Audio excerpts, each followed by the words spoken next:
یاد آتی ہے ہم کو وہ شام و سحر، وہ سکون دل و جاں و روح و نظر۔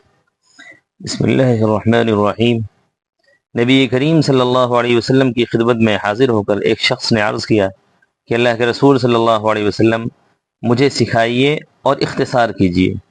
نبی کریم صلی اللہ علیہ وسلم نے ارشاد فرمایا، جب تم نماز کے لیے کھڑے ہو تو ایسے نماز پڑھو جیسے تم دنیا سے رخصت ہونے والے ہو، اور کوئی ایسی بات نہ کہو جس سے بعد میں معذرت کرنی پڑے، اور لوگوں کے ہاتھ میں جو بھی چیزیں ہیں اس سے پوری طرح مایوس ہو جاؤ۔ اس حدیث کو امام ابن ماجہ رحمۃ اللہ علیہ نقل کیا ہے۔ اس حدیث کا مطلب یہ ہے کہ جب تم نماز پڑھو تو سمجھو گویا تمہاری آخری نماز ہے، خشوع و خضوع کے ساتھ، اطمینان کے ساتھ پڑھو، دوسرے کوئی ایسی بات نہ کہو جس سے کوئی بعد میں معذرت کرنی پڑے، اور تیسرے لوگوں کے پاس جو کچھ بھی مال و دولت ہے اس سے اپنے آپ کو مایوس رکھو، اس سے تمہیں کوئی سروکار نہیں ہونا چاہیے۔ السلام علیکم ورحمۃ اللہ۔